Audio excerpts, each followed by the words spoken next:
kutaan seenaa maaloo kutaan ammatti seenne kun daawwannaa official archive-dha.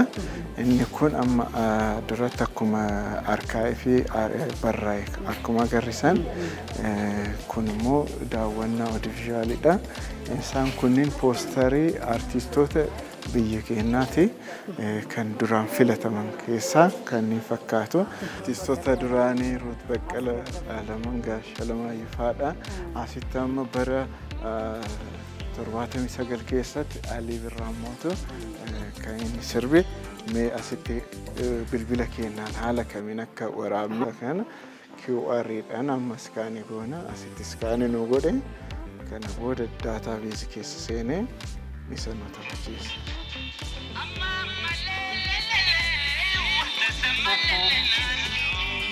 Maqaa Saawudii sirba Saawudii walaloo Saawudii walitti fida jechuudha.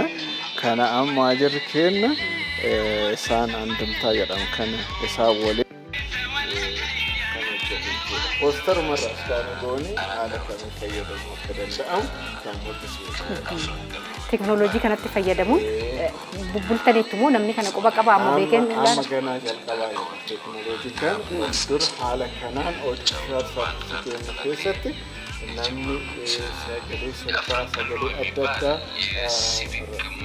fayyadamuu barbaadu fi asumatti akka iskaanii godhee itti fayyadamu.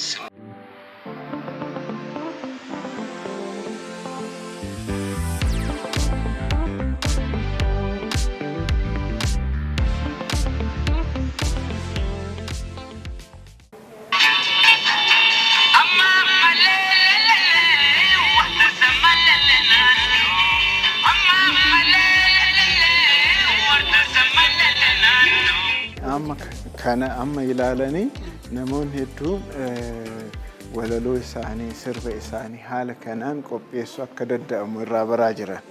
Isaan qofa osoo hin ta'in nu'is isaan kanneen andamtaa jedhaman kanneen irraa barree of dura teknooloojii kanaan tajaajila kennuuf yaanna.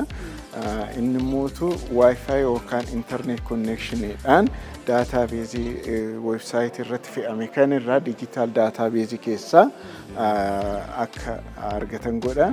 Copyright eeguuf jecha mootu amma sekondii 30 qofa bicha akka namni dhaga'u goone malee hundumaa asirratti hin gadhiisne jechuudha. Asiyoo baay'imootu isaan harkan jiru.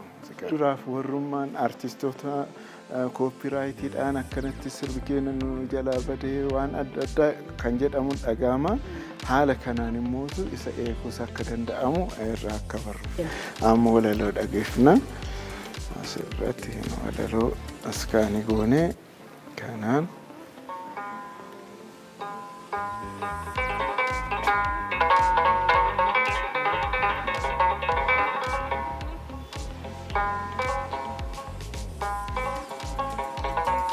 አብረን ዝም እንበል ከሰው መንጋ እንድገጠል ለአንድ አፍታ እንኳ እንድገለል በእፎይታ ጥላ እንጥለል ዝም ብለን አብረን ዝም እንበል ምነው አዋሽ ማዶ ቆቃ ሸለቆው ግርጌ ሸሽተን የቆቃን ሰቆቃ ሰምተን ሲቃውን ሲሰብቀው አይተን ሰቀቀኑን ተወያይተን የምሽት ጀንበር ይውጠን ውሃ እንደምታ ሲጠም በድን ሸለቆ ሲናገር በሰማይ ፈረስ ተጭኖ ከአጽናፍ አጽናፍ ሲንደረደር ሲያቅቶመትም ሲያስገመግም በዓይነ ሕሊና ለመመስከር ከልቤ አዋሽ ማዶ አብረን እንቅረብ አዋሽ ማዶ አብረን እንውረድ አጉል ነው ብለን ሳንፈርድ ድንቅም ነው ሳንል ሳንወድ ዝም ብለን ከልቤ አዋሽ ማዶ አብረን እንቅረብ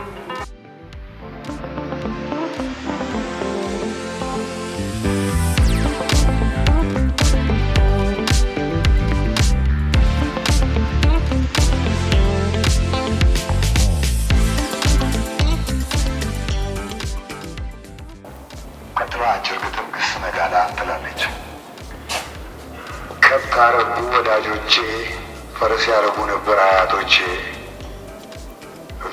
ልውረድ ከእንግዲያ ወደ ቆላው ሞቃት መጋላ ግስላ አርባ ያለ መደብ የሚያብብ አበባ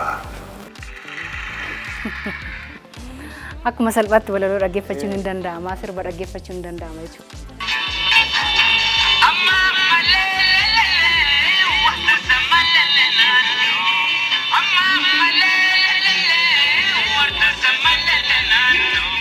meeshaalee durii kan asitti morginu dhugaadha. Maaliif amma kan duratti dhageenye kun digital collectionitti kan ce'aa jirru isaan kunneen meeshaalee duraanii kana yoon qabaanne muuziqoota duraanii walaloo adda addaa duraanii kan jiran waraabamanii kan jiran san taphachiisuu hin danda'amu.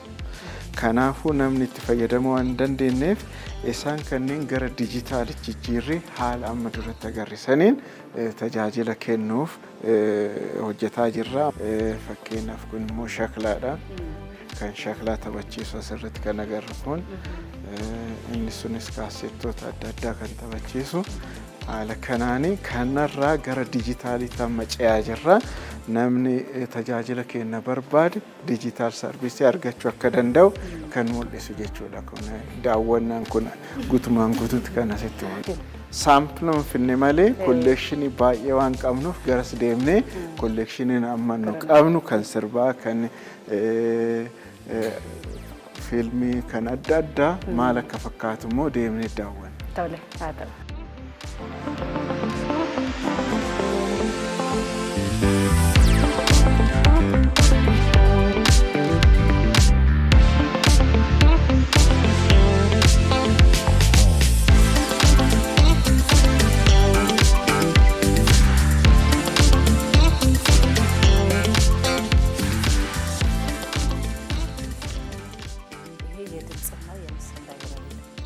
Kutaan kuni kutaa sagalee fi kan suuraati. Odeeffannoowwan sagalee fi suuraan qophaa'an hunda kutaa kana keessatti arganna. Oodiyoo kan jennu sagalee qophaan kan taphatu yookaan ammoo sagalee fi suuraan kan deeggarame ta'uu danda'a. Kunneenis haasawwan mootummoota duraanii dabalatee dookumentariiwwan, muuziqaa, tiyaatira, walaloowwan garaagaraa, faaruuwwan mana amantaa kamiyyuu fi lallaba hunda as keessatti argachuun ni danda'ama. ድምጽ መቀረጽ ጀመረ sagaleen kan waraabamu jalqabe meeshaa waraabbii sagalee shakilaa kan jedhamuun ture. Isattaane ammoo reel tape kan jennu yookaan ammoo reel to reel kan jedhamu kanaan kan waraabamaa ture. Isattaane ammoo VHS kan mana nama hundaayyuu jiru. VHS ሁላችንም ቤት የሚገኘው ይሄ ነው ማለት ነው። ከVHS ቀጥሎ VHS itti aanee ammoo gara kanatti tuulamee kan argitu kana kaasettoota teeppiiti. Kaasettii teeppii CD, DVD jecha waluma jalaan kan guddataa dhufe. Fakkeenyaaf kaasettiin teeppii waraabamuu bara jalqabeerraa 70moota keessaa eegalee as nu biratti argama. 80ዎቹ ላይ አለ የመጡትን በሙሉ ሰብስቧል ተቋሙ በተቻለ መጠን ማለት ነው።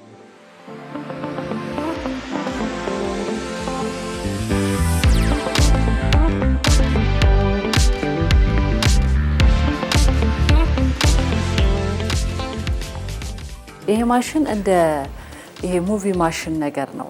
በፎቶግራፎች meeshaan kun duraan fiilmiin yeroo hojjetamu footoo kan fakkaatu maxxansuun ariitiidhaan agarsiisuun akka fiilmiitti ilaalamaa ture. meeshaan kunis waan akkasii hojjeta. ስራ የሚሰራ ማሽን ነው። እንደ ፎቶ የታተሙትን ነገር በፊልም አፍጥኖ በማሳየት ወደ ፊልም የሚቀይር በዛ መልክ የተዘጋጀ ነው።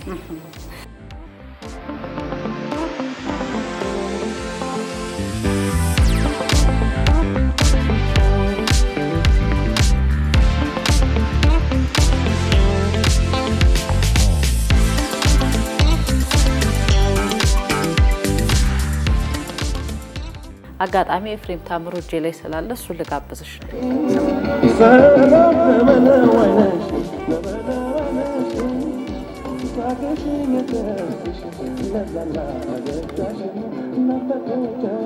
ቆንጆ ሙዚቃ እኛ በውሏችን ውስጥ እነዚህ ካሴቶች ስራዎቻችን ናቸው። nuti oolmaan keenya kaasettiiwwan kanneen waliin hojiin keenya guddaan kaasettii kanarratti xiyyeeffata. Dijitaala goonaa akka tajaajila kennan yeroo yeroodhaan taphachiisna. Asirratti tuulamanii taa'uu hin qabani. Yeroo yeroon taphachuu baannaan tajaajila ala ta'u. Kanaafuu hojii keenya guddaan isa kana gochuudha. ይሄ ጨርሷል አይደል? ሁሉም እየዘፈኑ ነው። አዎ እነዚህ ካሴቶች ዝም ብለው ከተቀመጡ የመጠባበቅ ባህሪ ያላቸው።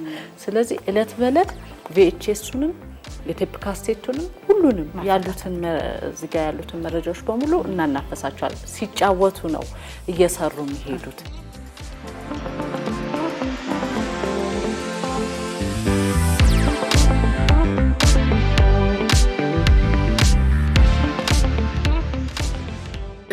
እዚህ ክፍል ብዙ ጊዜ የሚመጡ ከስተመሮች ሪሰርች የሚሰሩ ናቸው። ለምሳሌ ፖለቲካ ሳይንስ ተማሪ maamiltoonni gara kutaa kanaa dhufanis namoota qorannoo fi qo'annoo gaggeessan. Fakkeenyaaf barattoota siyaasaa, muuziqaa, tiyaatiraa baratantu gara kana dhufa. Kanaafuu odeeffannoo guutuu iddoo kanarraa argatu jechuudha. መረጃው ሊሰጥ የሚችል ሶፍትዌር ስላለው እዛ ውስጥ ደግሞ እናቀናብራቸዋለን እናደራጃቸዋለን ማለት ነው። daawwattoota keenya akkuma isin daawwachiisaa turre kun kutaawwan garaagaraa duraan isin agarsiisaa turre kan arkaayivii jennuuf isaa ta'u kanneen audio visuaalii isin daawwachiisaa turre bakka garaagaraadhaaf inni kun lafee dugdaati jechuudha yookaan ammoo bakka ka'umsaati bu'uura jechuudha. Kutaan kun elektirooniksii duraan turan as keessatti illee arguunu dhaloonni amma ammoo isa amma itti jabanate yoo argu ni durii maal fakkaata kan jedhu iddootti illee daawwachuu danda'udha. Kanatti aansinee immoo kutaa biraati kan daawwannu.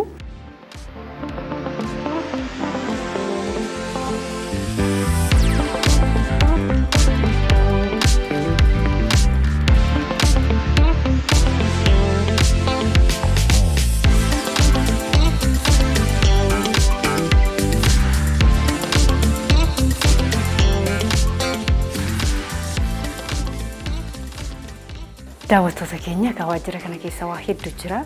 Irrumarraati kan isin daawwachiisaati jirru. Iddoon amma jirru kunis ammoo mana kitaabaa akka waliigala waajjirichaatti akkuma biyyaalessaattuu mana kitaabaa isa guddaa mana kitaabaa Itoophiyaa jedhamee barreeffamoonni sadarkaa biyyaatti barreeffaman as keessatti iddootti kuufamanii akkasumas ammoo iddootti namni biyya keessaas iddoo alaarraas dhufe waa'ee dhimma biyyattii irratti barreeffame iddootti argatu jechuudha. Manni kitaabaa kun mana kitaabaa isa guddaadha.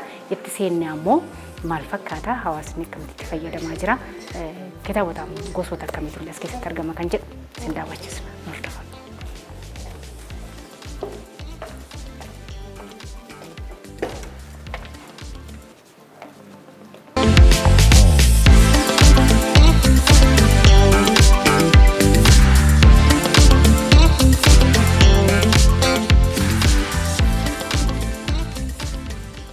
Mana kitaabaa Itoophiyaa jedhama.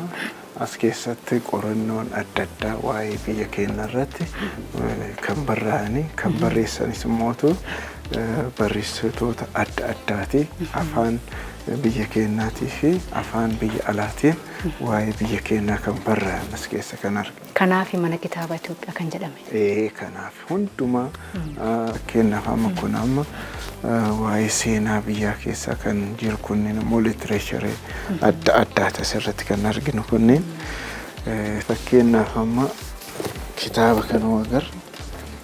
Kitaabni kun artiist Afeworq Taklee kan qopheessan asitti kinaa gabareedhaan godhanii artiist Afeworq Taklee yeroo as jiran asumatti kan guddatanis manuma kitaabaa kana keessa guddatanii artiist kan hojjetaa turan asitti isaan keessaa hojii isaanii kan mul'isu asitti kinaa seenaa adda addaa kan biyyaa namoonni adda addaa kan barreessan as keessatti mul'atu.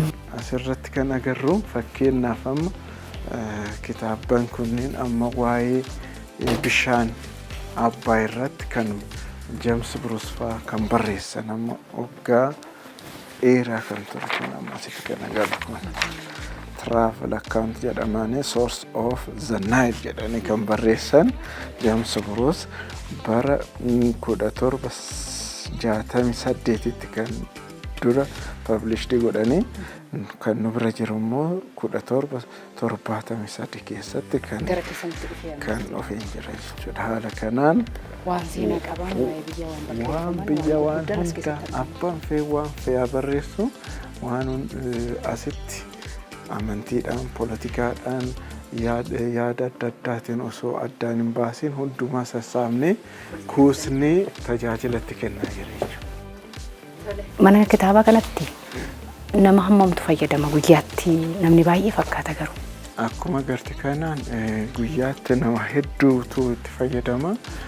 Keessattuu mootummaa mana kitaabaa kana keessatti riiferansii adda addaa, dokumentii adda addaa, barreeffama adda addaa, arkaayivii adda addaa, kitaabota adda addaa iddoo biraatti kan argaman asitti waan argataniif as dhufanii itti fayyadaman. Asitti kan baratanii bakka guddaa kan nama hedduu jiranii gara guyyaatti amma laayibiraariin kun gara nama 500 ol guyyaa keessatti tajaajilan kenna. Kutaan kun qofa. Kutaan kun qofa. Laayibiraariin biraan mootuu gara laayibiraarii 4 immoo jiran kan ijoolleen jiranii kan mootuu reference laayibiraarii jedhamu mootuun jira. Legal deposit jedhamee mootuu barreeffama biyya keessatti barreeffaman hunda sadii immoo kan kuusu laayibiraariin biraatis jira. Achi keessatti sarvisiin kennama. Audiovisual library sinjira archive akkasitti garuu guutumaan guututti library hundumaa walitti fudhanne nama kuma oltu asitti fayyadamaa oole.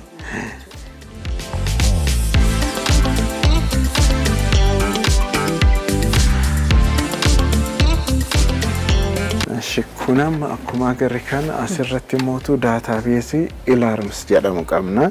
Database kun kan hojjetu library irratti guutumaan guututti waajjira kana keessa kan jiru library hunda irratti kan hojjetu jira. Archive irratti kan hojjetu jira. Digital library irratti kan hojjetu jira. Record management irratti hojjeta. Kutaa 4 of keessaa qaba.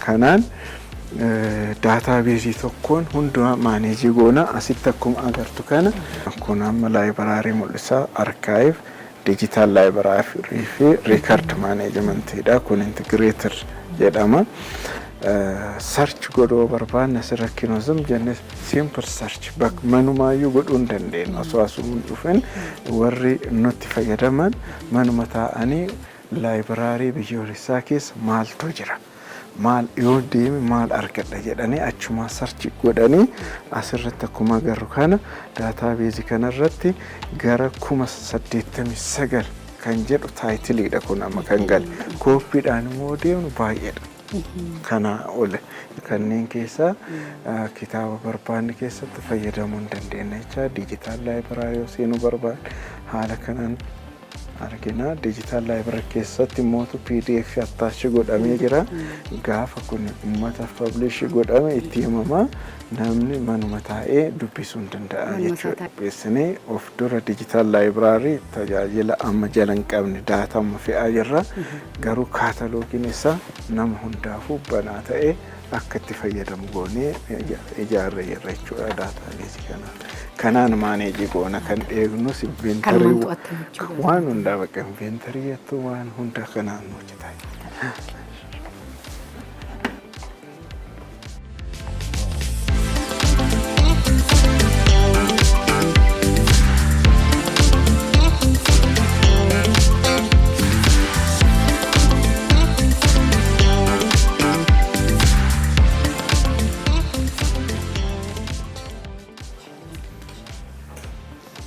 Eshi bagana galuftani akkan jirtu nagaa keessa nagaa galata maqaan kiyya leellisaa jedhama hojjeta kutaa kanaati kutaan kun library biyyoolessaa fi archive Itoophiyaa jedhama achi keessaa kutaan kun kutaa legal deposit jedhama maal hojjetame maal legal deposit hojiin isaa inni guddaan walumaa galatti biyyattii kana keessatti kitaabota maxxanfaman ta'uu danda'a gaazexaawwan matseetiiwwan ta'uu danda'a wantoota biyya kana keessatti maxxanfaman walitti qabee ol kaa'uudha jechuudha yookiin arkaayivii gochuudha kutaan ga'een isaa inni guddaan jechuudha akkaataan itti nuti walitti qabnu kitaabota ta'uu danda'a gaazexaawwan ta'uu danda'a, matseetota ta'uu danda'a. Wantoota biyya kana keessatti maxxanfamu waan kamiyyuu barreeffaman hunda isaanii kan walitti qabnu tokko labsiirra jira. Labsii mataa isaa danda'e qaba.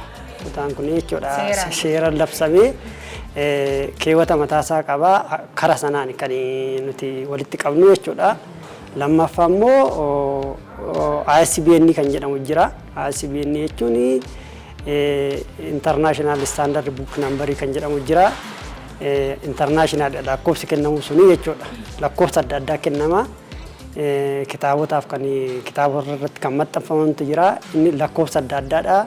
Isa kan kennu waajjira kana waan ta'eef bifa sanaan namooti baay'een kitaaba waggaa barreessanii isa furachuuf jecha dirqama gara keenya dhufan. ISBN suni kitaaba tokko irratti gaafa maxxanfamu kitaabni suni internationalii onlaayiniis ta'uu danda'a. Google irratti, Amazon irratti, wantoota adda addaa irratti waan gurguramuuf fudhatama waan qabuuf koopiraayitiidhaafis dirqama barbaachisaadha jechuudha. Beekamtii gama sanaatiin isin dhufanii gama bittaatiin kutaa kana bittaadha yoo galuu baate kutaawwan kana gama bittaatiin isin gala karaa adda addaatiin walitti qabnaa jechuudha. Deebi'ee immoo yeroo tokko tokko amma xiqqoo hir'ataa deeme malee hojjettoonni nuti ba'anii akka namooti kitaaba barreessan gara kana akka fidan wantoonni isaan hojjetan motiveeshinii isaan hojjetan jira jechuudha. Keessi isaa bal'aadha seendee laata? Keessi isaa bal'aadha. Asumarraa yoo jalqabne kuni matseetota isaan kun bifa kanaan kan isaan walitti maxxanfamanii kan ta'anii jechuudha. Asirraan immoo gaafa gara kanatti dhufne gaazexaa ta'a jechuudha.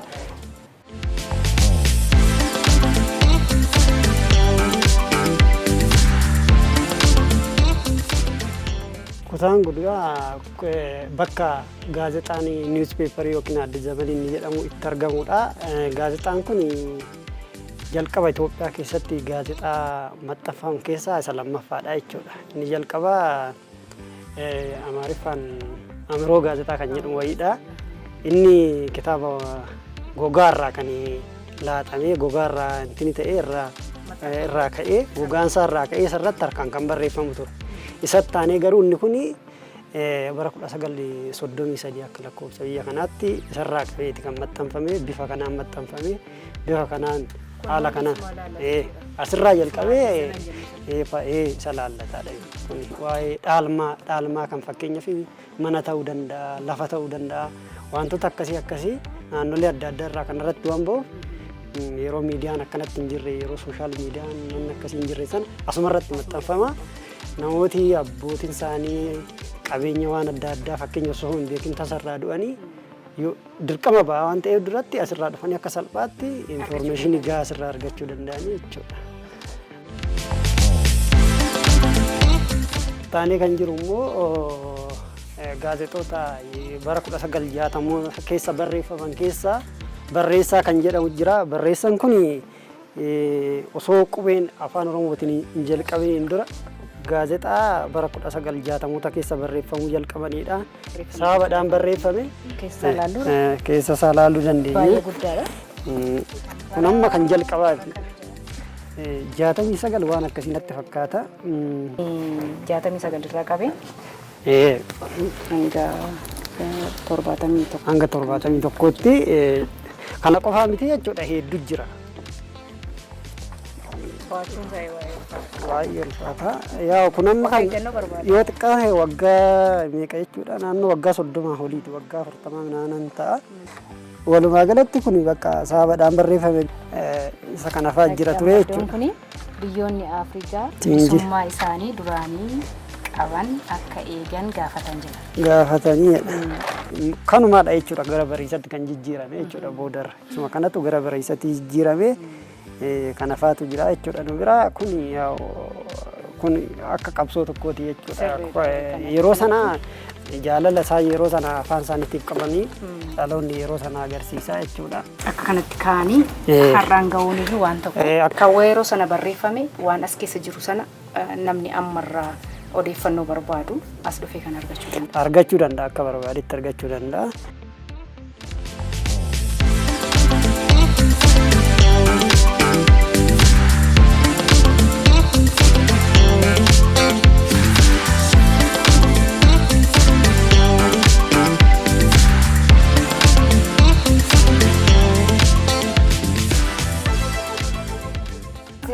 asirraan immoo kan jiran matseetota fi riippoortiiwwan matseetota riippoortiiwwan waajjiraalee adda addaa irraa kan dhufan fakkeenyaaf baankilee irraa ta'uu danda'a inshuraansiiwwan dhuunfaa irraa ta'uu danda'a kallattiiwwan hundumarraa kan dhufanii fi fakkeenyaaf istaatikaal eejensii irraa ta'uu danda'a kallattii hundumarraa kan dhufan matseetonni riippoortiiwwan kan waggaa ta'uu danda'a kan ji'a isaan kun asirraan jiru jechuudha.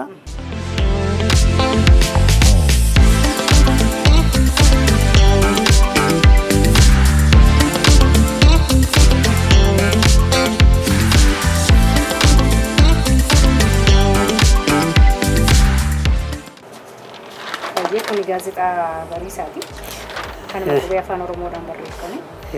Kun egaa gaazexaa isa jalqaba barreessaa Saabaadhaan barreeffame sanaatu gara kanaatti jijjiirame jechuudha. Adeemsa keessaa inni kun bara 1985 irraa qabeeti kan nu bira jiru. Bifa kanaan maxxanfamee nu bira taa'a jechuudha. Hanga ammaatti jechuudha. Bara sanarraa jalqabee bifa kanaan maxxanfamee taa'a. Hundumtuyyuu galee nu bira jira jechuudha. Duraan mata dureewwan asirratti barreeffaman walirraa haa baranidha. Waanuma hawaasa keessa jiru baasanii barreessanii. Torban darbee maal ture kan jedhu asumarratti fayyadamu. As bakka wanna miidiyaa irratti guyyaa guyyaadhaan bahu hunduma isaa jechuudha. Godinaalee Oromiyaa hunduma keessatti wanna bahu sana asirratti maxxanfamaa jechuudha. Fakkeenyaaf asirraa fakkeenyaaf dhimma mana jireenyaa wayii fakkeenyaaf bakka ta'e mana jireenyaa wayii soo qabaatte yookiin mana jireenyaa wayii fakkeenyaaf Oromiyaa keessaa oolota yoo qabaatte yookiin immoo godina wayii tokko keessaa yoo qabaatte asirratti argattaa jechuudha dhuftee. Namoota baay'eetu fakkeenyaaf rakkoo akkasii yoo qabaatan fakkeenyaaf kaartaan jalaa baduu danda'a waan adda addaa jechuudha. Asii dhufanii salphaatti argatu jechuudha. Fakkeenyaaf Wallagga yoo ta'e Wallagga kan jedhu bira deemanii sanaan booda maqaa isaa barbaaddataa jechuudha salphaatti. Namooti baay'ee akkasitti kaartaa bilaanii jalaa badee sababa adda addaatiin dhufanii argatan jiru jechuudha. Wanta godinaalee Oromiyaa hunduma keessa wanna jiru odeeffannoon as keessa jira jechuudha salphaatti argachuu hin danda'amu. Amma garuu akka duraanii kun sin dhamaatanii walitti qabdanidha. Akka dhaabbataatti jechuudha waajjirichi kan walitti qabe. Amma barreessitoonni ala jiran afaan Oromoodhaan kan barreessu haa ta'u afaan garaagaraan kan barreeffamu ni dhufaa gara kana. Dhufe iddoo kanatti iddoo kun amma koppii sadii tos keessa taa'aa kan naan jechaa turte. Koppiin sadii dirqama. Koppiin sadii dirqama. Amma fakkeenyaaf kuni wal fakkaatan isaa sadiitu jira. Kana kennuu irratti namooti baay'een fakkeenyaaf kitaaba ISBN dhuma fudhachuu irratti baay'ee amma kana hubannoo isaa waan qaban natti fakkaatu fedhiis waan qaban natti fakkaatu. Deebi'ee immoo kennuudhumaafis fedhiin qaban baay'een isaanii jechuudha. Kitaabota baay'ee immoo ilaaltee kitaabota gabaarra jiran as badaan argamanii jechuudha. Baay'een gabaarra jiru namootni fakkeenyaaf binnee fakkeenyaaf immoo waajjirri kun waggaatti kitaabota baay'ee bitee qarshii guddaan irraabsa manneen barnootaatiif jechuudha. Kaayyoon isaa inni guddaanis dhaloonni barate dhaloonni dubbisu akka jiraatudha waan ta'eef binnee irraabsina birrii guddaadhaan namootni fakkeenyaaf gaafanneefa warra kitaaba afaan Oromoo maxxansan irraa namooti baay'ee fedhii kan hin qabne fa'aa jiru. Kallachi Oromiyaallee asuma jira. Kallachi Oromiyaallee asuma jira. Kallachi immoo fakkeenyaaf inni kun bara isaa olaallee bara 1994 irraa jedha akka lakkoofsa biyya kanaatti. Innillee gaazexaa afaan Oromootiin maxxanfaman keessaa isa tokkodha jechuudha. Kun akka fakkeenyaatti ka'uu danda'anii jechuudha.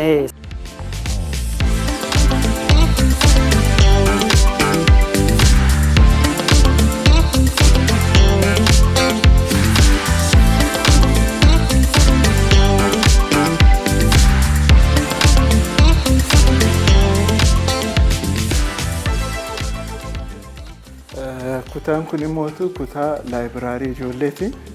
Ijoolleen yeroo barumsa hin qabne as dhufanii tajaajila itti argatanii kitaabni as jiranis isaaniif jedhamee kan filatamee mana kitaabaa ijoolleeti isaaniif kan qophaa'e teechoonis akkuma agartu kana gaggabaabduudhaan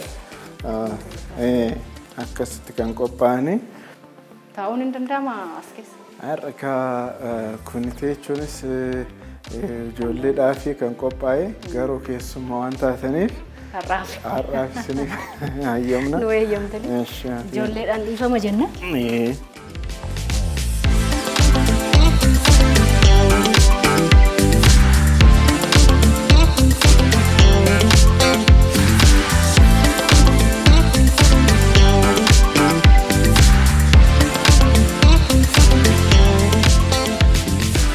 Ijoollee kutaa umurii isaaniitiin immoo kutaa isaaniitiin kan as keessa seenanii Sudaan. Kutaa tokkorraa eegalee asitti fayyadama. Ijoollee. Kutaa Sadarkaa tokkorraa barnoota isaaniitiin eegalee amma kutaa 8 ammasitti kan gahan asitti fayyadamanii kitaaban as jiranis kutaa kanneen irra kan jiraniif qarqaarsa kan kennu. Itti aanseeti mootu faamiliinis warri ijoolleetis isaan dhufanii ijoollee laayibraarii kanas seensisanii isaan immoo laayibraarii biraatti fayyadamuu danda'an. Kan warra nama gurguddaatti. Haala saniin tiriitti goonee saarvisiis kan kennan haala kana. Warreen haaromfamaa jiran kutaawwan garaagaraas jiru. Kutaan laabireerii duraanii jechuudha. Arkaayivii dabalatee, oduu viizuwaalii dabalatee, wanti sagaleedhaan ol kaa'amuu dabalatee waan hunduu baay'eetu jira. Mee kana hawaasni akkamitti itti fayyadamuu qaba? Nama tokkooyyuu addaan osoo hin baasin wanna barbaadan osoo homaan kafalin sarvisii akka argatan goonee hojjetaa jirra. Haala kanaani karaa biraatiin mootu buuk feer jennee mootu naannoo irrattis hojjetaa jirra. Maaliifii amma waajirri kun kan jiru Finfinnee keessa jira. Magaalaa Finfinnee keessa jira. Namni tokko akkanatti fayyadamuuf immoo kan barbaadu fakkeenyaaf Gaambeellaadhaa ka'ee as dhufuun barbaachisu Booranaa dhufee asitti fayyadamuuf baay'ee rakkoodha. Kana rakkoo kana mootu furuuf wanni hojjetaa jirru bakkuma isaan jiranitti manni kitaabaa akka jabaatu kitaaban adda addaa qarqaarsa godhaa mana barumsaatiif mana kitaaba ummataatiif qarqaarsa godhaa jirra. Kanarratti mootu namni haala kamiin akka dubbisu yoo dubbise maal akka argatu maal akka dubbisuu qabus kana ogeewwan kitaaban barreessan isaan affeerree isaan akka barsiisan godhaa jirra. Haala kanaanis ummatatti gahaa jirra jechuudha.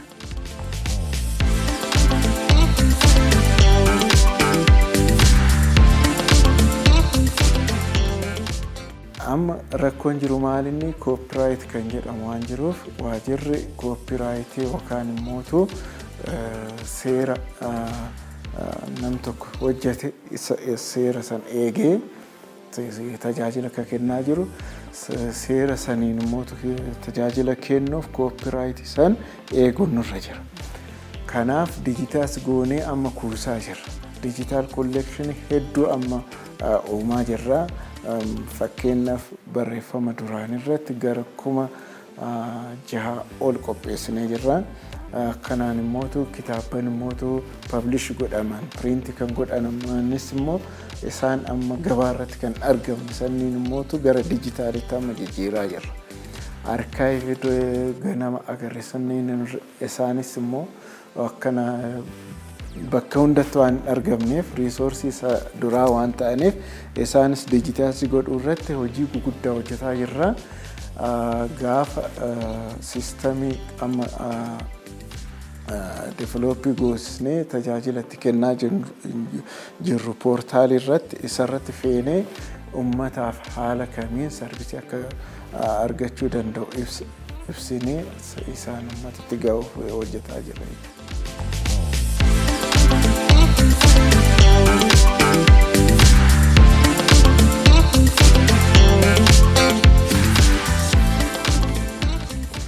Turtiin yookaan daawwannaan mana kitaaba biyyaalessaa fi kuusaa arkaayivii biyyaalessaa keessatti taasisee daawwachiisaa turre kana fakkaata. Kabajamtoota daawwattoota keenya koottaa kitaabas dubbisaa akkasumas ammoo dhimmoota quban qabne koottaa daawwadhaa isiniin jennaan yeroo gaarii.